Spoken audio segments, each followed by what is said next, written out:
Ang isa sa pinakamalaking proyekto na ginagawa natin para sa ilalim ng Department of Transportation para sa ating mga commuter. Ito yung ating subway project. Sana Mr. President Marcos, bigyan nyo rin credit si President Duterte at si Secretary Togade. Sila kasi nagtrabaho para makakuha ng loan sa Japan. Pabalik-balik si President Duterte sa Japan. At si Secretary Togade, siya kasi nagpursigi sa subway. Ang right of way issue, bago bumaba si Secretary Togade, 80% na ayos niya. Binayaran lahat yun.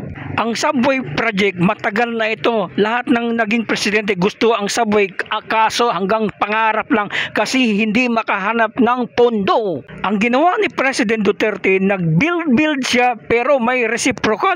Nag-tax naman siya. Tax reform 1, tax reform 2, tax reform and so on. Lahat ng matatamis, binuwisan yun. Lahat ng mga alak, sigarilyo, binuwisan yun. Kasi hindi ka pwede mag-build kung wala kang reforma sa buwis. Sana i-credit nyo rin si Mr. Togade at si President Duterte. Papaabutin natin hanggang itong phase na ito, hanggang Valenzuela. Secretary Arthur T. Tugade.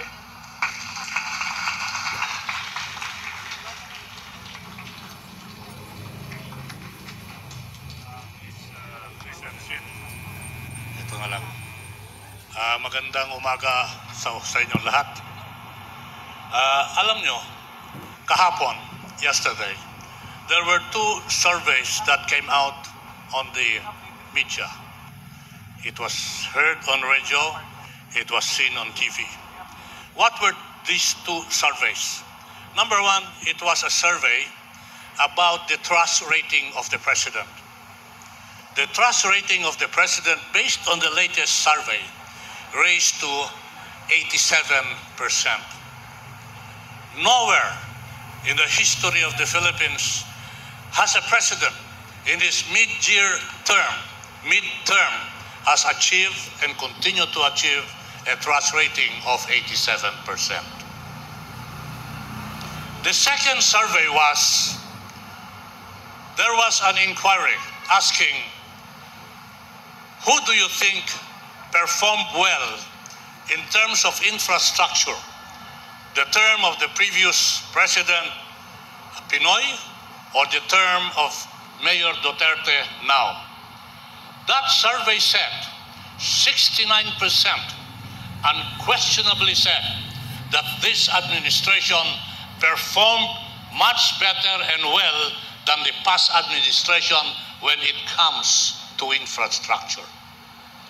These two surveys tell us a very fitting indication na kung saan sinasabi ng mga survey na to, may tiwala sila sa Pangulo at naniniwala sila sa proyektong ginagawa ng administrasyon Mayor Duterte. This gathering today underscore the importance of creating and moving forward infrastructure so that at the end of the term of the president, that credibility and trust rating to be constant at a very excellent and very good level.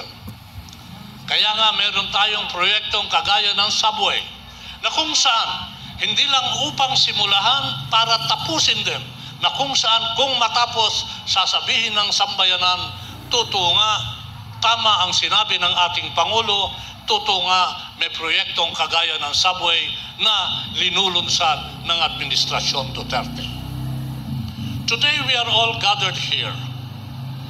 Perhaps you will say, what's this? Where is the subway? But let me tell you this. The affair today is most critical insofar as pursuing the subway project is concerned. And why? Because today we will put credence and credibility in the fact that the right of way issue has been addressed and will continue to be addressed so that the subway will continue in its implementation and its realization. Tanong, matutuloy ba natin ang subway kung yung mga nagmeme-ari ng lupa ay hindi papayag at sasabihin, naniniwala kami sa gobyerno, naniniwala kami sa pamahalaan, ito po yung aming lupa, gamitin nyo, bigyan nyo lang kami ng just compensation. Nothing will happen if the homeowners will not cooperate in that first endeavor of right of way. Let me explain two things. When we speak of right of way, we speak of two kinds of lot possessors or owners. First one is what we call the informal settlers. We have around informal settlers more than 180 informal settlers along the line of the subway. As of today, 178 have agreed to be relocated to Disciplina, a relocation provided for by the city of Valenzuela. Ito ho nagpapakita na kung saan pati yung mga informal settler ay nakikisa at nakikibahagi sa proyekto at sabi nila, yes, sasama na kami, yes, lilipat kami, sige na gawin nyo yung proyekto. That is the informal settler. And number two are the formal owners of property. Those who have titled property that will be used in the pursuit of the subway. Some of them are here now. And they are saying, yes, use our property, we will cooperate and we will be one with you in this project. Those two kinds of property owners, incidentally, I understand that there are titled owners of more than 420? 420. Ngayon, pagka nabuo na ito, ang travel time mula sa Valenzuela hanggang sa airport ay sa kasalukuyan mga 2 oras yan 2 oras kalahati. Kaya mababawasan yan hanggang mga 40 minutes na lang.